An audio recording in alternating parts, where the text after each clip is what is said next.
Now, and stream is started, but we've got several seconds of delay. But by the time they see this and hear this, it'll be now for them. So the delay's over. There it right? is. We are All live. right. Jason's here with roll call. We got, and Zoe's going live. All right. Roll call has been called with or without Al. We've got Kevin and Jason and Frank. And Frank is covering Japan for Mike today because Mike can't be here. But he did come in with his absence. We've got Mike and Mr. Ed and Rose and Rick and Sandy and Zoe bringing the bacon all the way from England. Can't believe you stay up late. Was it 1, 2 a.m.? What is it over there in Let's see, 8 and jolly 5. old England? That's arithmetic. 1. 13 minus 12. 1. Wow. That's crazy. You must be a night owl. All right. Coffee. So okay. Bacon and coffee. There you go. We had bacon today. Yes. Steve wanted to make part of the bacon, and Lindsay said, make all the bacon. Oh, show Hindenburg. Okay. This is what I was starting to say before we start. See those yellow lines? I tested using the script, and it worked 100% of the time. So I just did all of the links, and I'm going to try sliding them into place. That's gonna cause problems. Now, a question: what is the time period over which you have the temporary marks in there? In the first 2 minutes and 50 seconds. All right, so you will have to remember to go back and find them. Yeah, I'm going to be scrolling all the way back to the beginning, all the way up, I'm back all the way up. It's going to be a nightmare. I expect nothing at all to go wrong. Well, did you read that blog post? Oh no, I was in the process of reading when things went awry. All right, well, I can read it. When does it come short. up? It comes up third. Okay. Yeah. I'll read it while you're proceeding. Okay, sounds good. Here we go. Muting Mr. Sniffles. There we go. Is that the right view? I think they like me big. Come on. There it is. Nope, that's not it. God, these bangs are driving me crazy. They're making little J's. Where's the big one? That one. I don't like them. I want them all random. And they're making these perfect J's on my forehead. Okay, I can stand that. Okay, no, we're not having that GIF. Okay, here we go. What was that? Hi, this is Allison Sheridan of the NosillaCast podcast, hosted at podfeed.com, a technology geek podcast with an ever so slight Apple bias. Today is Sunday, November 27th, 2022, and this is show number 916. Before I get started, I have to make a correction. Even though I just finished traveling to Iceland, and the browser switcher I told you about last week was named after the Icelandic name for the word choose, I neglected to check to see how it was pronounced. Throughout the review, I called it Velja with a hard J, but it's actually pronounced as though it's a Y. It's pronounced Velja. I'm embarrassed, but it's at least better to correct it now. All right, so moving chit chat to right there. See, it worked. Piece of cake. All right, let me hide this and bring you up. Now we're going to go get chit chat. All right. In the last installment of Programming by Stealth, Bart taught us all about UML class diagrams for documenting the structure of our code. In this installment, in the last installment of Programming by Stealth, Bart taught us all about UML class diagrams for documenting the structure of our code. In this week's installment, Bart teaches us how to use the ASCII diagramming tool Mermaid to make our class diagrams. Might seem funny to be using an ASCII code tool to make pictures, but the advantage of Mermaid over a graphical tool to make these diagrams is that we'll be able to use Git to do version control for them. I think the most important part of this installment was when we learned that we shouldn't ever cuddle the mermaid. You can find Bart's fabulous tutorial show notes for Programming by Stealth episode 100. Okay, don't. Come on.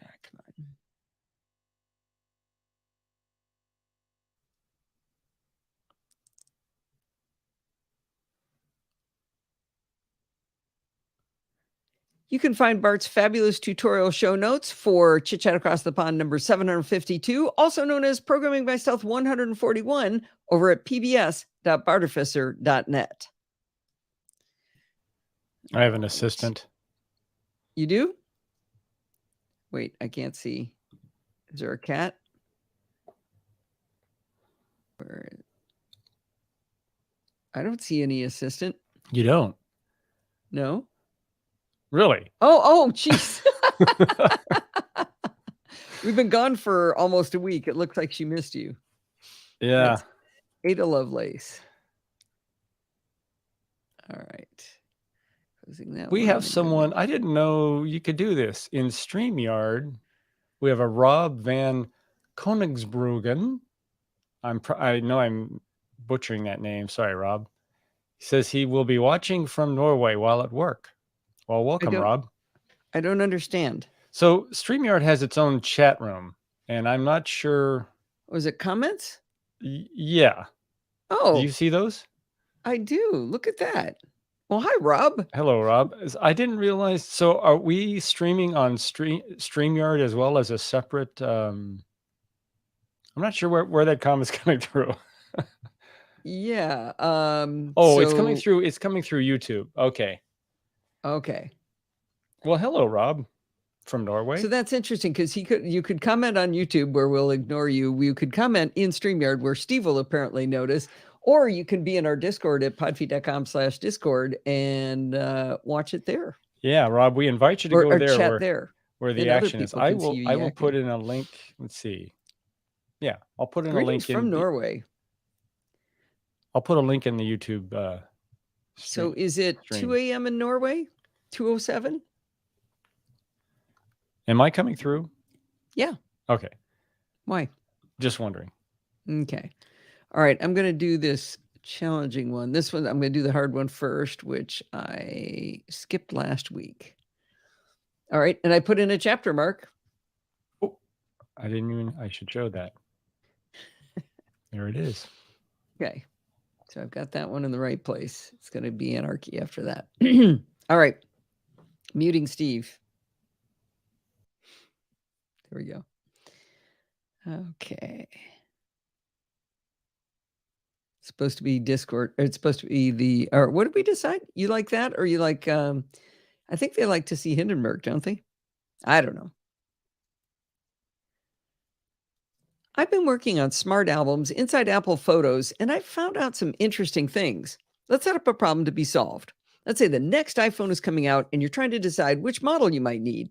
Perhaps you've always gone top of the line because of the cameras, but this year you're wondering whether that's actually justified.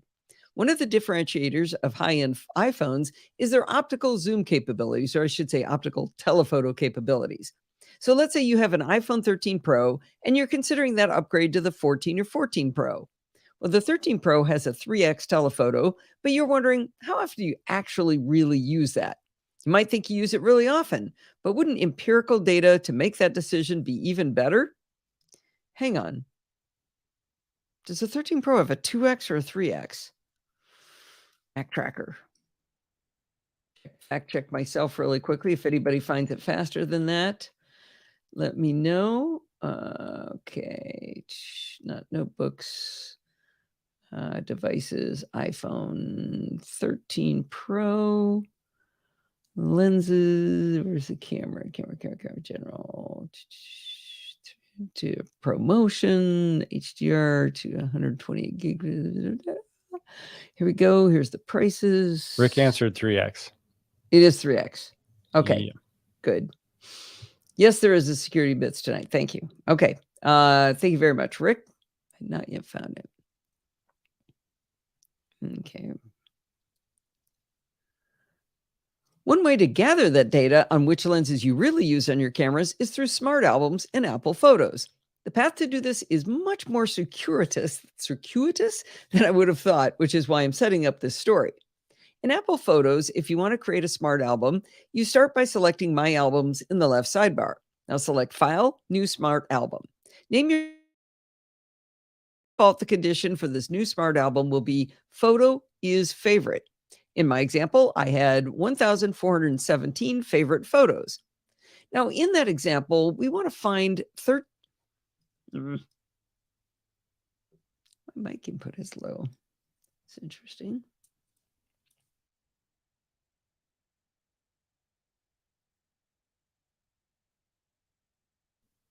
Now, in this example where we want to find out whether we really need the high-end phone, we need to find iPhone 13 Pro photos first, and then we'll narrow it down to find the ones with that telephoto lens.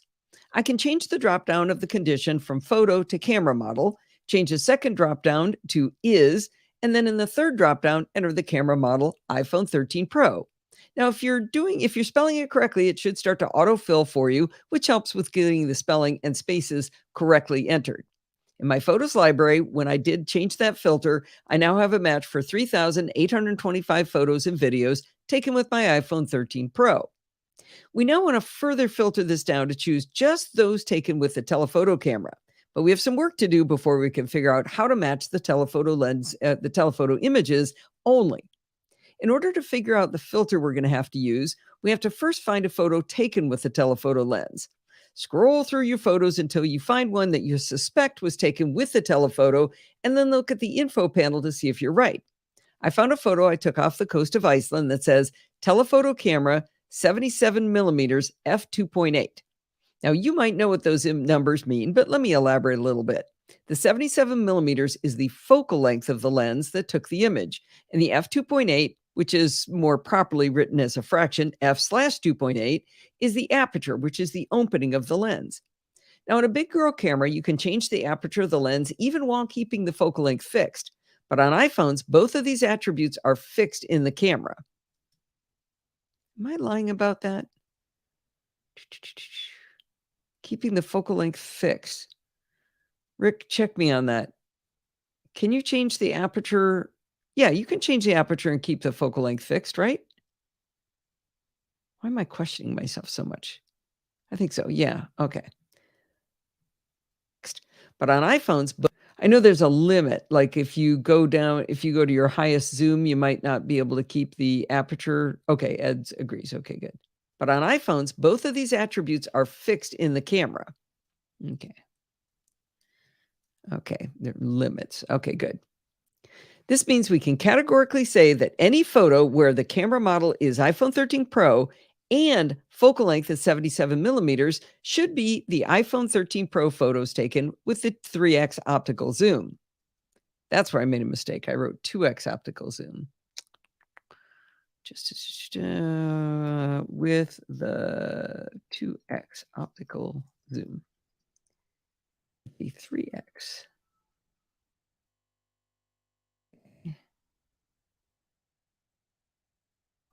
The iPhone 13 Pro photos taken with the 3x optical zoom.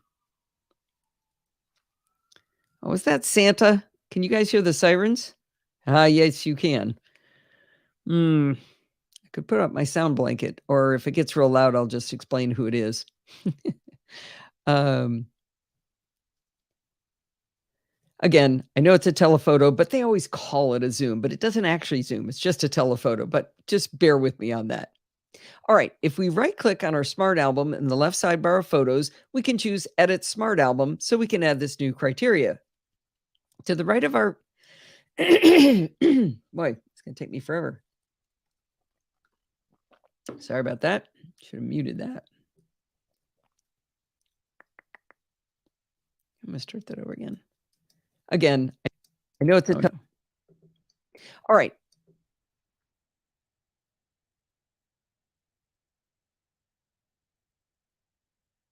All right, if we right-click on that Smart Album we created that's now in the left sidebar of Photos, we can choose Edit Smart Album.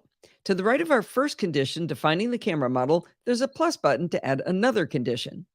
The important thing to note as soon as you add a second condition is a drop-down above the conditions will show up that now says Match, and it's set to all of the following conditions. So that kind of means and, right? In our effort, we do want to match photos that were taken with an iPhone 13 Pro and were taken with this telephoto. It's important that you notice that you have this set to all, because there could be smart albums where you want to see matches to one or more filters rather than all. The second condition defaults to date added is in the last 30 days. Let's change that first filter dropdown from date added to focal length, because we know that photos taken with the telephoto will have a focal length of 77 millimeters. Now, you are probably expecting me to say, and Bob's your uncle, we now have a smart album of photos taken with a telephoto lens on an iPhone 13 Pro. Sadly, these conditions we just created match exactly 0 images in my library. All right, so why doesn't this work? We're going to have to get nerdy to explain why it doesn't work. At some point in the history of photography, a convention was born to describe lenses in comparison to a 35 millimeter film camera. This comparison is related to how big the sensor is on the digital camera. Now, I am definitely not going to dig into the details of this because it's a complex subject that others have more adeptly explained than I can. But the thing to realize is that when we see the telephoto lens described as 77 millimeters in the info window of Apple Photos, that is not the real focal length. Every photo you take has a giant set of attributes stored with it in what's called the EXIF data, EXIF. In the EXIF data, you can find where it was taken, what time it was taken, what camera took it, and more. Apple Photos is exposing you to just a little bit of that EXIF data, but it's only showing you the 35 millimeter equivalent of the focal length.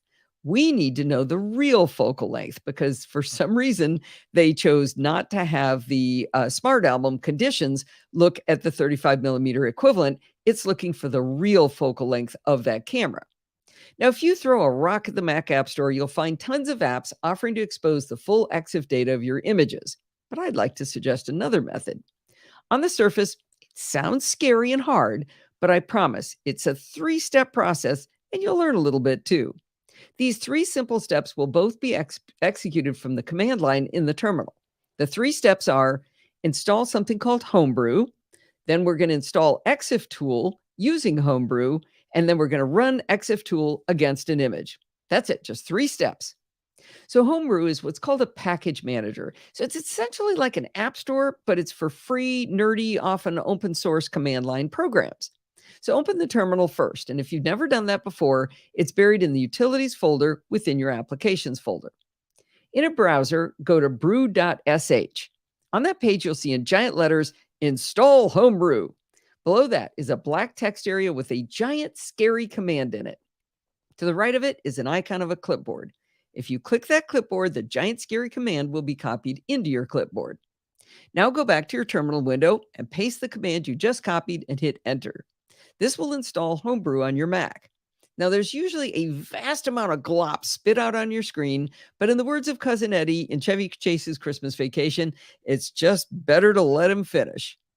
Well, when it stops barfing on your screen, you're ready to take step 2, installing EXIF tool. This is the simplest installation you will ever do. You're still in the terminal, simply type brew install EXIF tool. That's it. Again, you might see a lot of glop on screen as it does the installation. But with installations from the Mac App Store, you only get a progress bar or a circle while this kind of glop is actually going on in the background. So don't be afraid while watching it all go by. It gives you more information, gives you something to look at. All right, we got 2 steps down. You've installed Homebrew and you've installed EXIF tool using Homebrew. It wasn't too hard. Now, we're finally ready to use EXIF tool on the image you found that says it's been taken with the telephoto lens on your iPhone 13 Pro. In my case, that was the one that I took in Iceland. So I need to export the image from the Finder, let's say onto the desktop. From Photos, I'm going to put it on my desktop. We now need to tell EXIF tool where to look for the image you want to investigate. In your terminal window, type the EXIF tool command followed by the path to the image. Now, if you put the path on your desktop like I did, the path will simply be the tilde symbol /desktop. And I never know which one's forward and backwards. It's the one on the right side of the keyboard on a US keyboard under the question mark next to the shift key. I think that's /. I can't remember. Anyway, you know where it is. So it's tilde/desktop and with a capital D. After that, enter the name of your image, including its extension. Now, it might be JPG or JPEG, or might even be .heic if it was a live photo.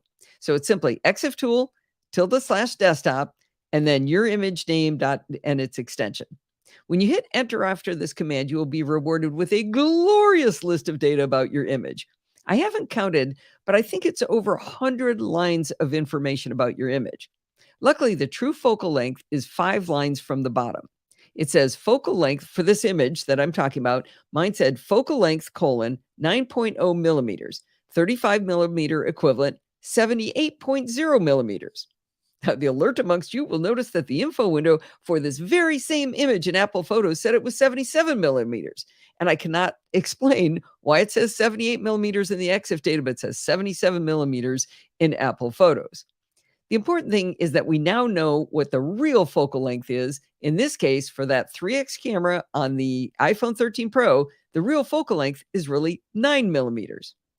Now we can edit the Smart Album and add that the focal length must be 9 millimeters. In my Apple Photos, the filter found a match to 315 images. Using the arrow keys, I flipped through the images it found while keeping that info window open, and every single image it found was taken on the iPhone 13 Pro, and it said it was taken with a telephoto lens.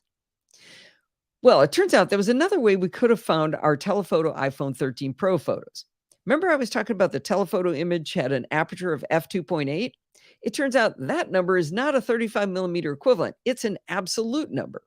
In our Smart Album, we could have selected aperture for the match and set it to look for f/2.8, which is the correct way to write it, and it would have found the same 315 photos.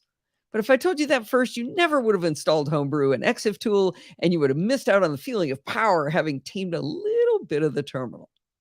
Now, here's another fun fact. Searching for telephoto image on an iPhone 14 Pro is much harder than it is on the 13 Pro. According to EXIF tool, the focal length of the 3x camera on the iPhone 14 Pro is 6.9 millimeters, but it says the same thing for the 1x camera. And it also says the aperture is f1.8 for both lenses. I'm going to leave this one as a geek challenge for you. How can I make a Smart Album in Apple Photos that finds just the 2x or just the 3x images taken with an iPhone 14 Pro? Now, there's a reasonably good chance that I'm missing something or confusing myself, but I've been working on this for a couple of months on and off, and I simply can't figure out how to do it. I bet somebody smart out there is going to figure it out for me, and I'd be really excited if you do. Now, one other oddity of the iPhone 14 Pro photos: you can only see the name of the lens if you're in macOS Ventura or on iOS 16. If you're still in macOS Monterey, like most of you probably are, images taken with any one of the back three cameras on an iPhone 14 Pro, if you do that Get Info window, all it's going to say is triple back camera. It won't tell you which one's which. I hope you enjoyed learning how to use a command line tool to investigate your photos and to get to a lot more data about them. If you ever need to make a decision based on data about your images, now you have it. The bottom line for me is that out of the thousands of photos I took in a year, 3,000 something that I took with my iPhone 13 Pro, only 315 of them were with a 2x telephoto lens. It's a good thing I bought an iPhone 14 Pro, so I have a 3x telephoto lens now too. All right. All right. Okay, so now I've got to go back and find... So can I ask a question? Yes, sir. The equivalency, the fact that it's... do that math. The equivalency has to do with the fact that the sensor size is different than a 35 millimeter. So it's the ratio of kind of the focal length, sensor size equivalency they're trying to maintain when they give the equivalent 35 millimeter focal length. Right.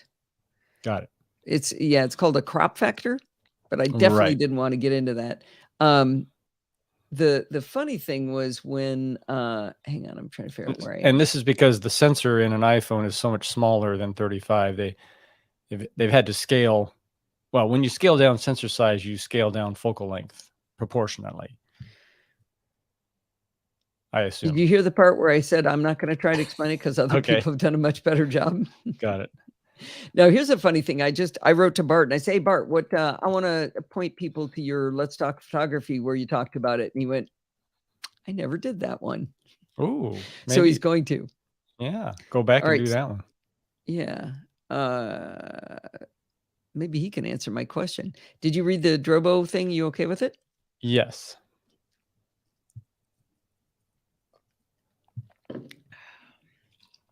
Yeah, the crop factor.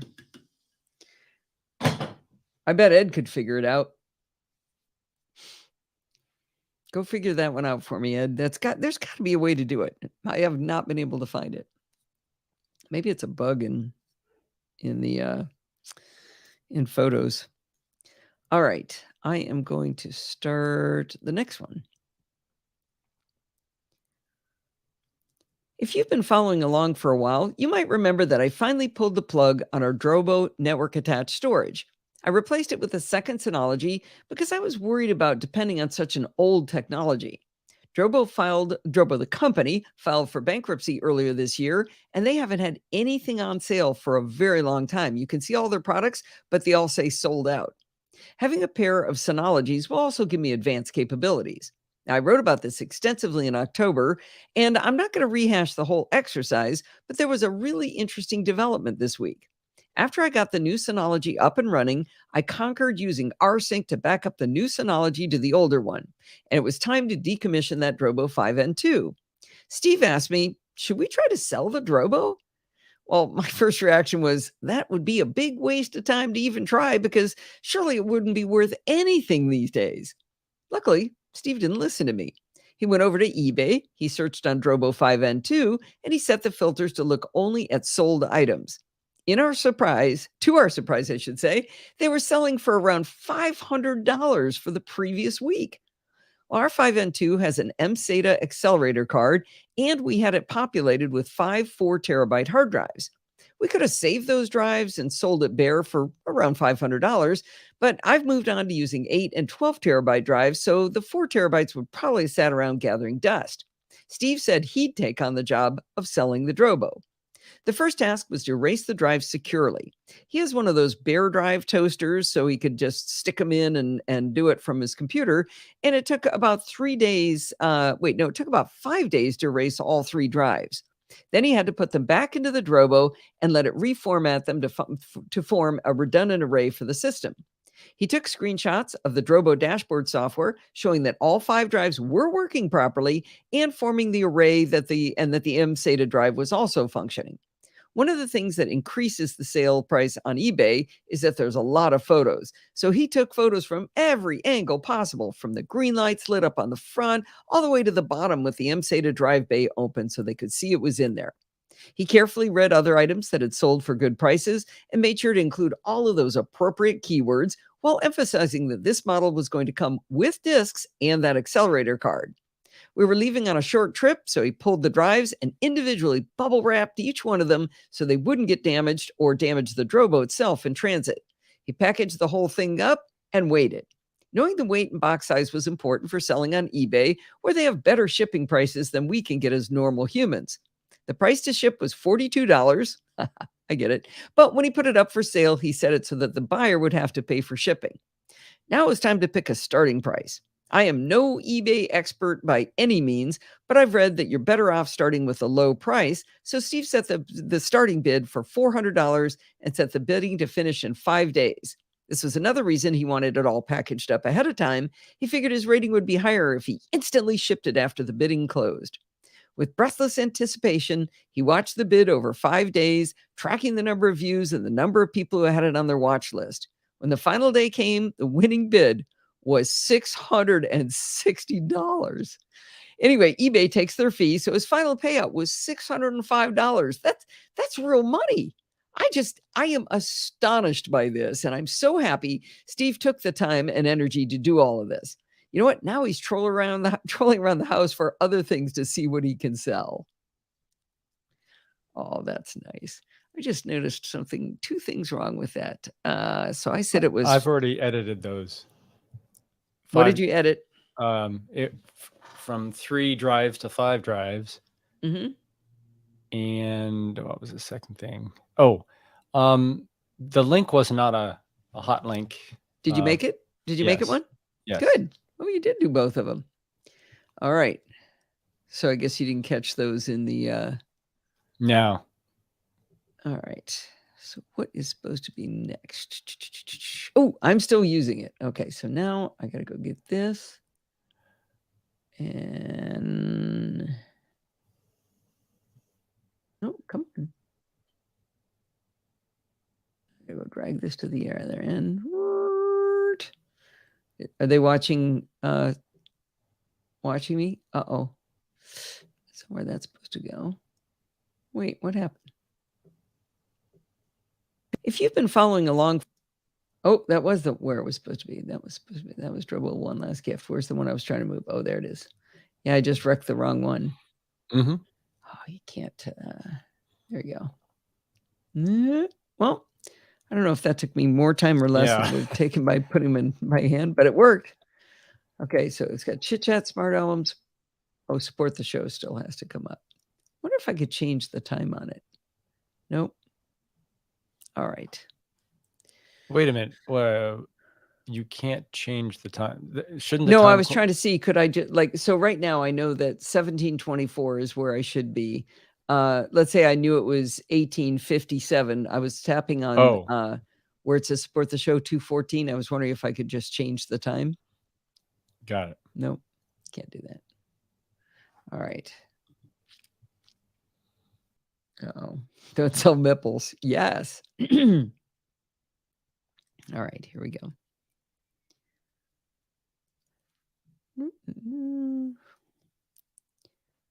On the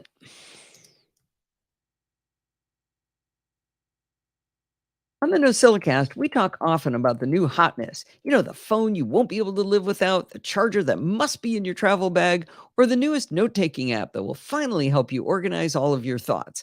But we rarely talk about those tools that we've been using for a long time that still bring us joy. I asked the NosillaCastaways to send in their I'm still using it contributions, and I told them I'd read them on the show. What I love about this topic is that I didn't really bound it very much, so the answers we've gotten are all over the map. Now, I'm going to read you 4 of them here, and I've got a bunch more coming. Barry Porter started us off by writing, I still have a Mac 2 CX that uses a single SCSI drive. I fire it up every 6 months. I actually use it to help a client. I'm amazed that it still works, so I grin every time I turn it on. It was very expensive in its time. I also have a school client that runs System 7 because of one specific long abandoned program. Well, I got to say, Barry, that is crazy. For everybody else, the Macintosh 2CX came out in 1989. So that machine is 33 years old. For those too young to know, it sports a 16 megahertz, not gigahertz, Motorola 68030 processor. Now, you know Apple uses their own Apple Silicon processors now. Before that, they used Intel. Before that, they used PowerPC. Before that, they used Motorola processors. That's how old this machine is. You might win for the oldest thing still being used, Barry. All right, next up, Sandy Foster wrote in. She said, when I bought my first Apple Watch, waking up in the middle of the night to order that first available version, I used the included charging cable on my nightstand to juice it up overnight. It was pretty easy to do, but it was also pretty easy to knock the watch off the charger in the night while reaching for my bottle of water. And then after a couple of years, I think around 2017, I saw the perfect solution online. Alago made the most adorable holder for the charging puck. It was in the shape of the original Mac Plus, which happened to be the first Mac I'd ever owned way back when. It's true to the actual design, right down to the little hole we used to need to force eject a cranky floppy disk. The watch slips into a slot in the top, keeping it in nightstand mode and taking up very little space. That's a real plus for me, since I don't have a clock on my nightstand.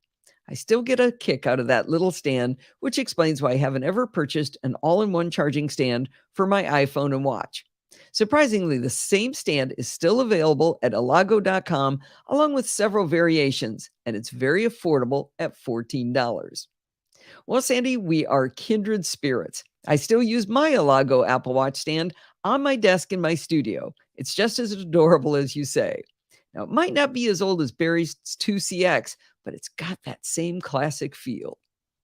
Steve Davidson wrote in next. He wrote, I'm still using an Airport Extreme 802.11 AC that I bought in June 2013.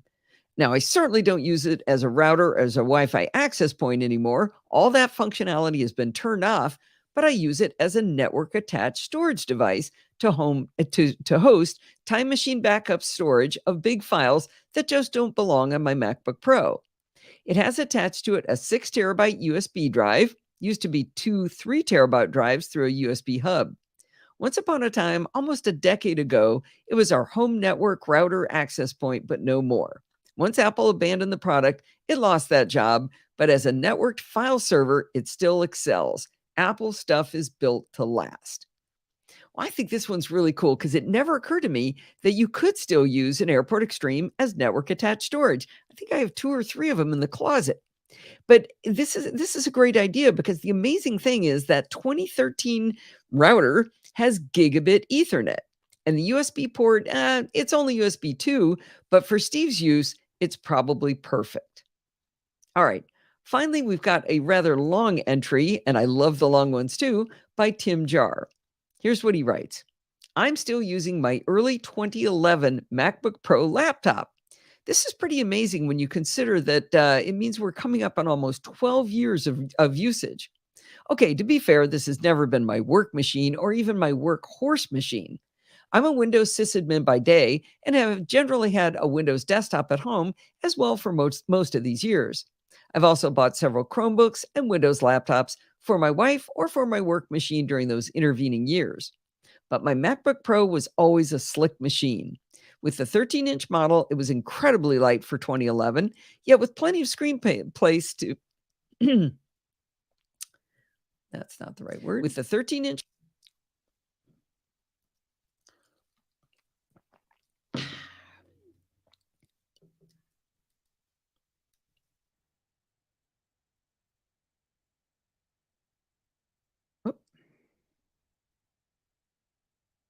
Oh, that's odd. Where did that cut?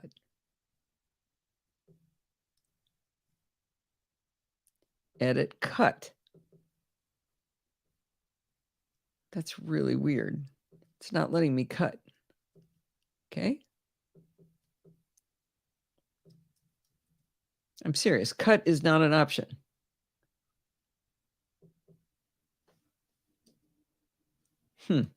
Okay. All right, there we go. But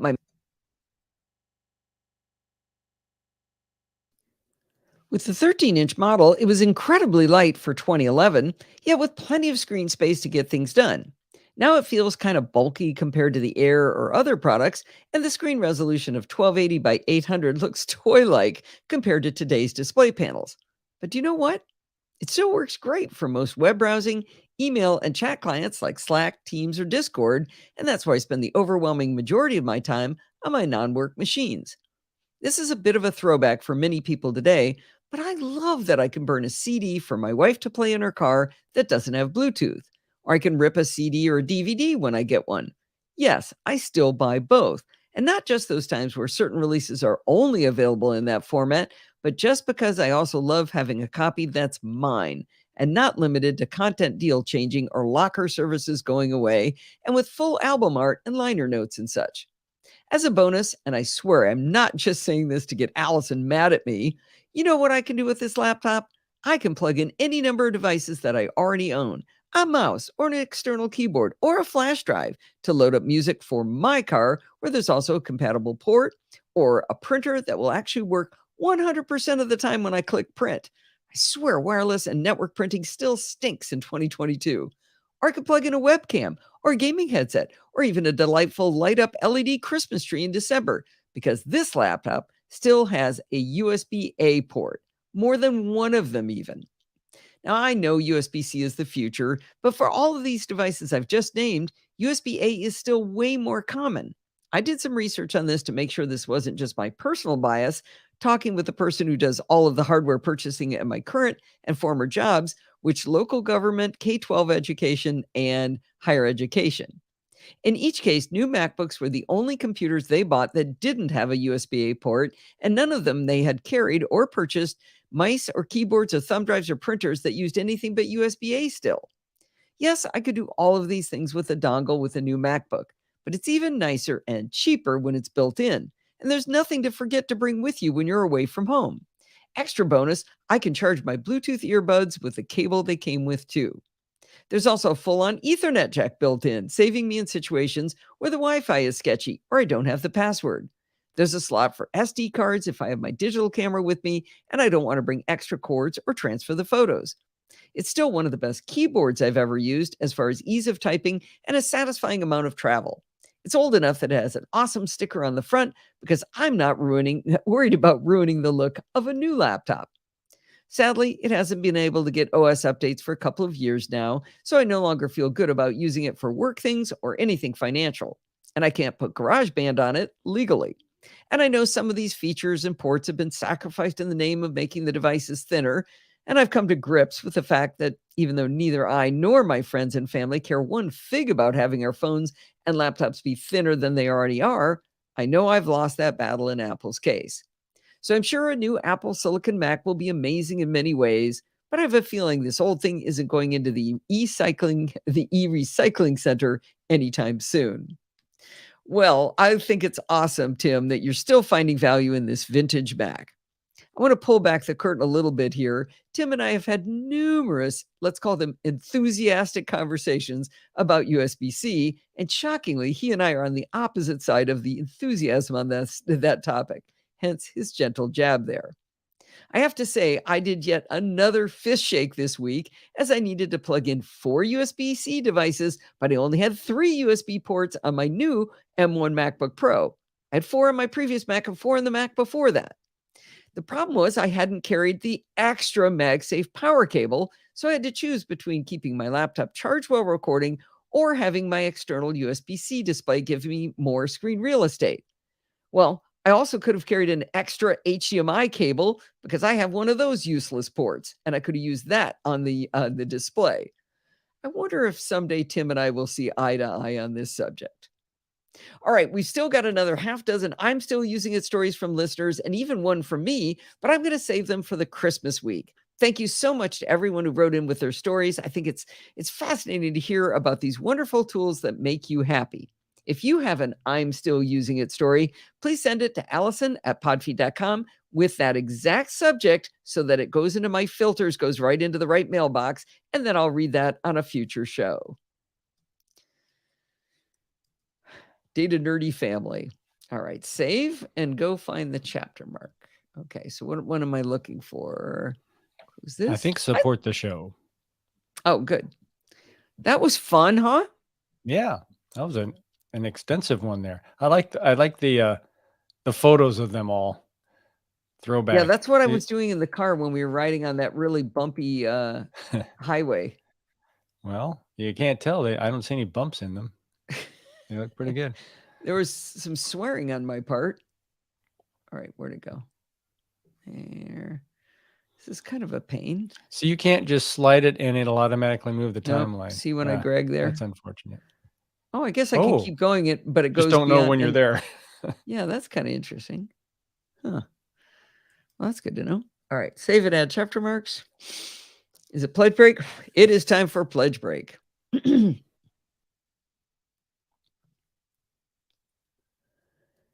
Barry, Sandy, Steve, and Tim all supported the show this week by providing content for me so that I could relax and play with my kids and grandkids for the better part of the Thanksgiving week. It made such a big difference to me to have that content already provided. I really appreciate this kind of support. If you don't have something to contribute, please consider a financial contribution to show the value you think you get out of the shows we produce here. Now, maybe you don't like the idea of a recurring contribution, but you can also make a one-time donation by going to podfeed.com/PayPal. I know money is tight for a lot of people, and do not feel guilty if you can't donate. But if you can, that would sure be swell. All righty. Uh-oh, I didn't do a security bits one, did I? I did do a security bits one. Where'd it go? I had 6. It's probably way back there. No, it's not there.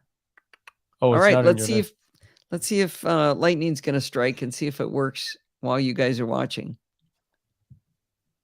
Nope. Aha. That's really interesting, huh, Mike?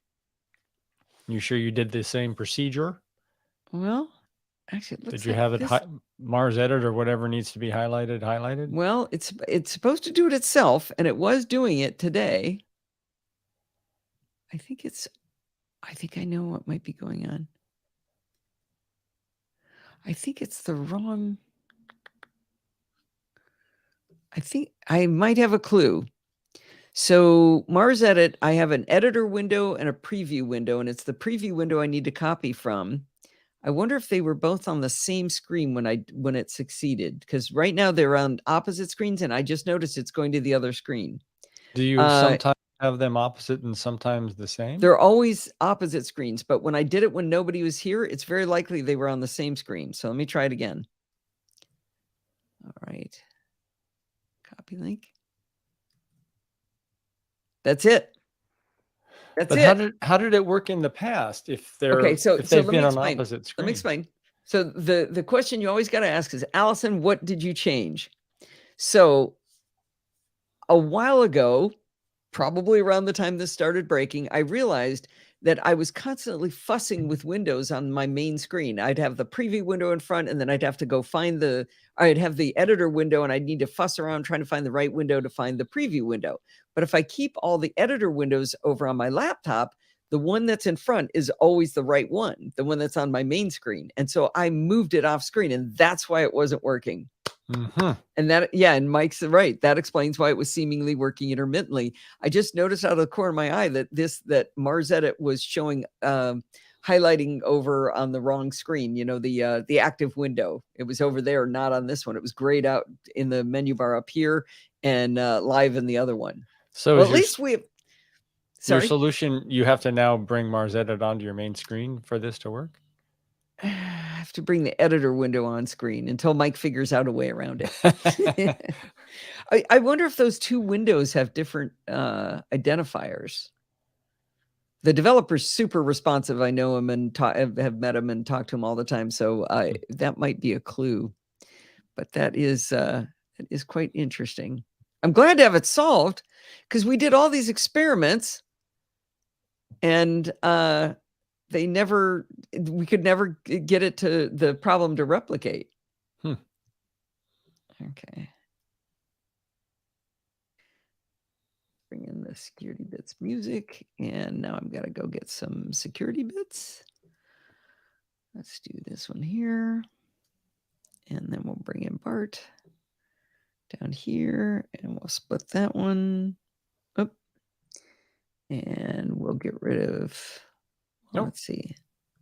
Nope. Oh, you can't get rid of the plank.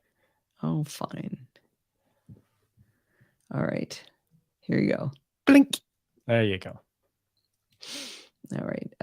So let's see. That looks good. So I'm going to take that one out. Cut that one. Whoop. Nope, not cut. Take this one and we're going to split. We're split. There it is. Take that one. Let's go ahead and split. Split. Hitting the wrong buttons. It's because Jill's not here. So I did something interesting last week, but I don't know whether I like the way it's done just yet. But you can watch these shows on YouTube, not the live video, but you can watch the audio on YouTube now. Oh, you've started doing that? Yeah, I've just been messing around with it. I don't think it's the way we want to do it in the long run, but there's a lot to decide. Which I don't recall. Yeah, that's the question. Which one, right? Well, it must not be the one where we show the video because I didn't see it. You mean not the live show? The live show, yeah. Yeah, it isn't, I don't think. But that's part of the question is, if I'm really going to do this in anger, should I do it, have a channel for chit chat and a channel for programming by stealth and or light programming by stealth and the NosillaCast? A YouTube channel? Separate YouTube channels for each one. Wow. And I told Jill, I said, part of the fun of that will be explaining to Steve that now we have 5 logins.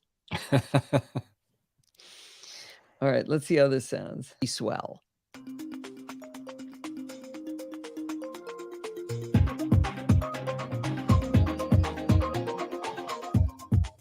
Well, it's that time of the week again. It's time for Security Bits with Bart Bouchatz. How bad is it this week, Bart? Not catastrophic. Is that okay? We'll take it. No, it's okay. Wait, you're saying the United States were united? We talk over each other so much now on his ever since he moved into a new room, and we don't know why. Anyway, Wait, you're saying the United States were united? pretty darn How close. bad yeah. must you be for the United States to agree? All right. I cannot go through and edit all this. It's going to be too much. I think that's actually where it was lined Just up. them a little bit. Okay, who do they pay that money to? Am I getting 38 cents? It was looks not a like class there action is suit, quite a right? delay. Yeah, but at the same time, it's also talking on top of each other. Look at this. I mean, the delay is probably Probably what's causing it. Yeah. Yeah. Although the DOJ going to Well, so I can slide these independent of each other. No, I know. I'm just saying I can understand if that delay, if he was experiencing that delay, why you guys were talking on top of each other. Not just him. I was experiencing Well, it too. yeah, Yeah, both it's of you. constant all through it. one password will rule them So all. Windows, if you do it on Windows, it won't. There sync I to was your interrupting him. Everyone has OS figured vendor. out sync within themselves. Don't do that while I'm looking at. Jesus. And that's probably where it's going to stay. Oh, that that's seems kinda where impossible that Microsoft and Google. Okay. Look at this. Is Look he at how on much we're Wi-Fi talking. or Ethernet? It's worse than that. He's on Mocha. Oh. But he says he's always on Mocha before. The obvious exception would be No, Android and to Windows. because Which is Yeah, that probably is the the largest obvious percentage exception. of people.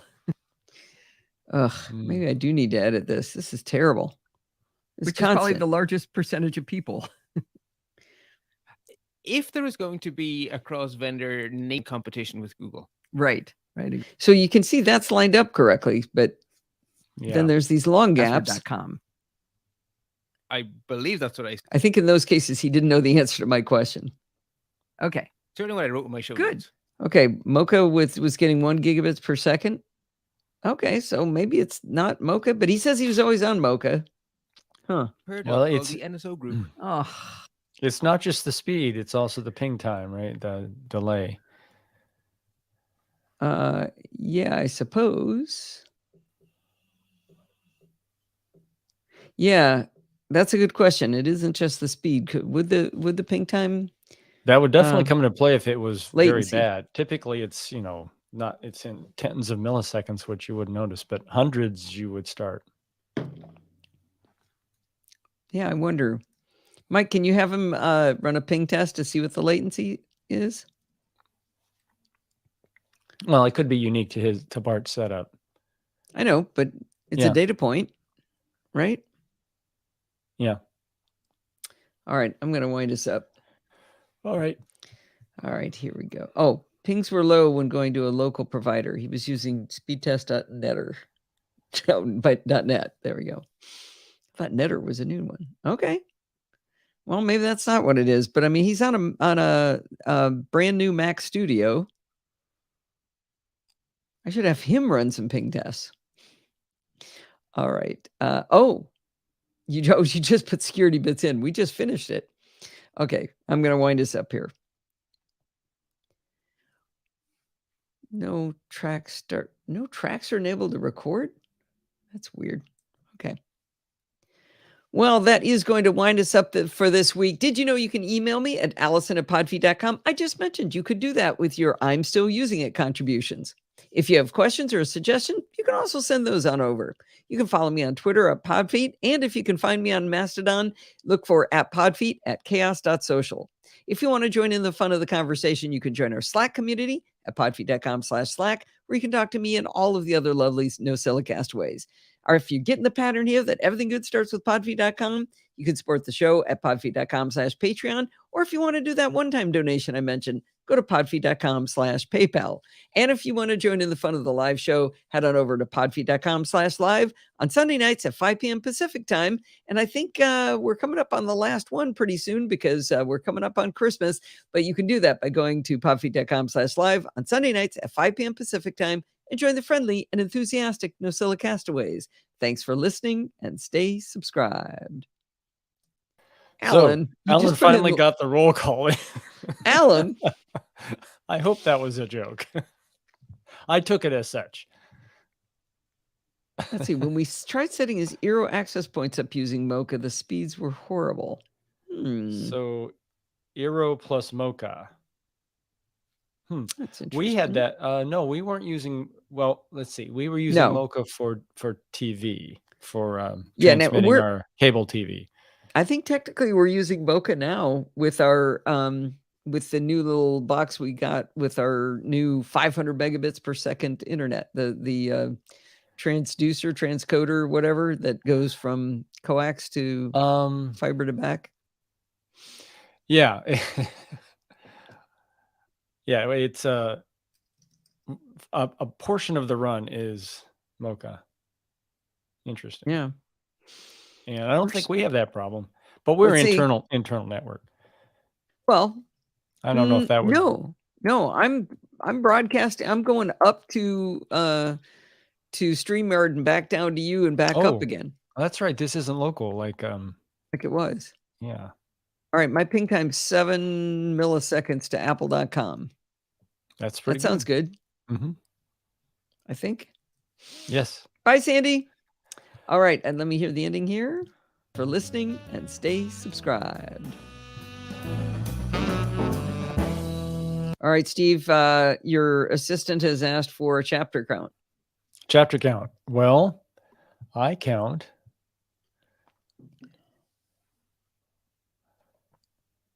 5 plus 1, 6. Look at you go, girl. Yes, I see 6. What? 5 plus 1 is 6.